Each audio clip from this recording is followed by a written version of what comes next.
mabuting balita ng Panginoon ayon kay San Marcos. Papuri sa iyo, Panginoon. Noong panahong iyon, sinabi ni Jesus sa mga tao, ang paghahari ng Diyos ay may tutulad sa isang nakasing ng bihig sa kanyang bukid. Pagkatapos niyon, magpapatuloy siya sa kanyang pang-araw-araw na gawain, tutubo at lalago ang bihig ng hindi niya nalalaman kung paano. Ang lupang siya'y nagpapasibol at nagpapabunga sa mga panangin. Usbong muna sa pauhay na pagkatapos ay mahitig sa mga buti. Pagkainog ng mga buti, agad itong ipagagapas sa pagkatapat ng anihig. Saan natin ihahagi ang paghahari ng Diyos, sabi pa ni Jesus? Anong talhaga ang gagamitin natin upang ilarawan ito? Tulad ito ng buti ng mustasa na siyang pinakamaliit sa lahat ng bibig. Kapag natanim na at lumago, ito'y nagiging pinakamalaki sa lahat ng puno ng gulay. Nagkakasama ito ng malalabay, ano pat ang mga ibon ay nakapahumugad sa mga sama nito. Ang salita ay pinangaral ni Jesus sa kanila sa pamamagitan ng maraming talihara tulad nito, ayon sa mga kaya ng kanilang pag-unawa. Hindi siya nangaral sa kanila na hindi gumagamit ng talihara, ngunit ipaniliwanag niya ng sarilinan sa kanyang mga alagad ang lahat ng bagay. Ang mabuting balita ng Panginoon. Pinupuri ka namin, Panginoon Jesus. Magsirupo po ang lahat para tawagin. Gusto ba natin mapabilang sa kaharian ng Diyos? Amen. So that's why importante yung binyag, dahil sa binyag tayo ay naging bahagi sa katawan ni Kristo. At hindi lamang maging bahagi ng simbahan, maging miyembro ng simbahan, tayo rin dapat maging disipulo ni Kristo.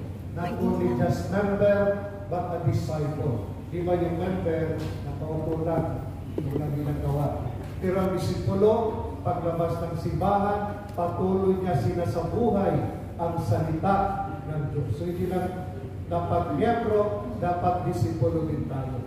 So lang tayo gusto mapabilang sa kaharian ng Diyos. So, kung gusto natin mapabilang sa kaharian ng Diyos, number one, dapat pala ang buhay natin isurrender sa Diyos. Kasi hindi tayo mapabilang, hindi tayo maging bahagi sa kaharian ng Diyos pag hindi natin isurrender, ialay ang buhay natin sa Kanya. That's why meron form of dying of oneself. Diba sabi ni Jesus, kung gusto sumunod sa akin, sino mang sumunod sa akin, ano yung unang kondisyon? Deny, demoting ang sarili. Hindi lamang ang ex-boyfriend. Demoting ang sarili, pasanin ang cross, at sumunod sa Kanya. So merong paglimot, merong a form of dying. That's why sabi na dito, ang paghahari ng Diyos ay maitulad sa isang nagasik ng bihig. Nagasik, di ba? Parang ang lahat, para bang ang paggasik, merong form of dying. Okay? Anong talihaka, tulad ito ng buti ng mustasa na siyang pinakamaliit sa lahat ng bihig kapag natanim. So, parang paggasik, merong form of dying, pagtanim. Diba yung binhi, hindi siya lumago pag hindi siya inihasik, pag hindi siya mamatay. Pag manatili siyang binhi, wala. Dapat pala itanim. May form of dying para may buhay, may tunay na buhay. So parang ganun ang sinabi ng Panginoon na hindi natin makamtan ang Kanyang kaharian pag hindi tayo mamatay sa makasarili nating buhay. Dahil ang mundong ito ay hindi natin tunay na tahanan. Ang tunay na tahanan kasama ang Diyos. Kasi may magandang prayer na si Saint Francis, di ba? It is in giving that one receives. It is in self-forgiving that one finds. It is in forgiving that one is forgiven. It is in dying that one awakens to eternal life. It is a form of dying na magkaroon tayo ng buhay na walang hanggan. Tulad ni Jesus. Bago siya muling nabuhay, ano bang naranasan ni Jesus? Diba? Namatay. So, ganun din. So, kung gusto natin ang karan ng Diyos, meron din a form of surrendering.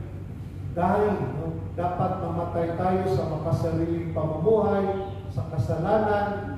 Diba? Mamatay dapat sa inggit. No? Dapat wala ng inggit para makaroon ng buhay. Pangalawa, pag sinusurrender pala natin ang buhay natin sa Diyos, God will grant us yung tunay na buhay at may masaganang buhay. Diba sabi dito sa Ebanghelyo, nagkakasama ito at malalapay anupat ang mga ibon ay nakapamumugat sa mga sanga nito. So dahil tinanim, namatay, nagbunga at naging malaking puno. At pati na yung ibon, nandun na. Naging masagana siya. Dahil namatay siya, naging masagana ang buhay. Para ito pala yung secret ng prosperity that we have to die sa sarili natin para merong sagana ang buhay. No wonder sinabi doon sa antiphon, seek ye first from the kingdom of God and everything will be added unto you. Pag unahin mo si Lord, hindi ka maguna. So, when we die about self, when we surrender, the true self, makikita natin, may sagana pala pag hindi tayo iniisip ang makamundong buhay. Pero tayo, nakaisip sa material na bagay, palaging kulang sa material. Pero pag inisip pala ang spiritual na bagay, ang kaharian ng Diyos, lahat ng temporary na bagay, ibibigay ni Lord yan. Pag unahin mo, ang aim sa buhay mo, yung kabanalan mo, ang pagsunod sa kalooban ng Diyos, lahat yung mga pangarap mo, dadating na lang yan. Pero pag pangarap mo lang, yung pera, bahay, talaga hindi narating. Lalo tayong mahirapan. Pero pag unahin mo pala, kabanalan mo, nailapit mo ang pamilya mo sa Panginoon, pag ang grasya ay nasa pamilya mo, papasok ang grasya ng Diyos sa pamilya natin. Pag merong Diyos, may kapayapaan. Pag ang Diyos ay naging sentro sa pamilya natin, sigurado ibibigay ni Lord. So ito pala ang sikreto na we have to die of oneself para ang tunay na sarili ay makita natin at ang buhay may masagana. At tayo ay, kung tayo ay sa kaharian ng Diyos, ibig sabihin, dapat hindi tayo nakaatat sa mundong ito. Dapat marunong tayo i-let-go ang buhay na ito. Kasi sa kaharian ng Diyos na tayo. So therefore, handa tayo, excited tayo na makapunta sa kanyang kaharian. Excited ba kayo? Amen. Na makapunta ng langit? Okay, so ito yung sinabi sa ating pagbasa. Sa ikalawang pagbasa, sabi ni San Pablo, malakas na ang loob kong iwan ang katawang ito na aking tinatahanan upang manirahan sa piling ng Panginoon. Pag masyado tayong at home sa katawan, parang ang hirap tanggapin si Lord. Masyado kang at home sa mundong ito, ang hirap lumapit kay Lord. Masyado kang at home sa mga property mo, sa mga importante, yung mga bagay na material, ang hirap sundin si Lord. Or even masyadong malapit na sa tao, hindi kay Lord, ang hirap pumunta kay Lord. Diba? Yung kaibigan mo, halimbawa, example, nag-birthday, kapunta ka ng psycho, friend, punta tayo sa beach, birthday ko. Ako ito. Pag masyado kang at home sa friendship mo, pag masyadong mabigat ang friendship mo kay Lord, iwanan mo si Lord. O sige, friend, next Saturday na lang ako mag-mass. Pero, pag masyado tayong at home kay Lord, mahal natin si Lord, kaya natin i-sacrifice. Unahin natin si Lord. Friend, magsimba mo na ako. Pupuntahan kita. Pagpunta mo doon, tapos na. Wala. Pero at least, namin si Lord. Amen? So yun ang contribute na. Kung gusto pala natin na maging bahagi sa kanyang harian, huwag lang masyadong marunong na i-detach ang mundo ito. Huwag masyadong at home kung anong nahawakan mo. Yan ay temporary lang yan. Ang tahanan natin sa kanya, yung buhay na walang hanggan. So ang buhay pala ng Kristyano ay buhay, we have to learn every day how to let go of the self. Paano natin turuan natin yung sarili natin na hindi tayo maging attached sa mundo ito. Because one day, we have to depart in this world. Hindi to, sabi nga ni San Pablo, hindi to yung ating tunay na tahanan. Diba? Alam ko na habang tayo nasa tahanan ito, sa katawan ito, sa mundong ito, ang ating katawan, hindi mapapasa atin ang tahanan galing sa Panginoon. That's why namumuhay, sabi ni San Pablo, namumuhay ako ngayon sa pananalig ng Diyos, hindi sa mga bagay na nakikita. So, tayo bilang kasapi ng karya ng Diyos, tayo ay nabubuhay sa pananalig si Lord na hindi sa mga bagay na nakikita, material na bagay. So, hindi tayo nabubuhay lamang, sabi nga ng Panginoon, sa tinapay. Nabubuhay tayo sa salita ng Diyos. Nabubuhay tayo sa ating mga panalangin, sa ating debosyon, sa ating pagsasakripisyo. Ito yung nagbibigay buhay, nagbibigay meaning sa atin.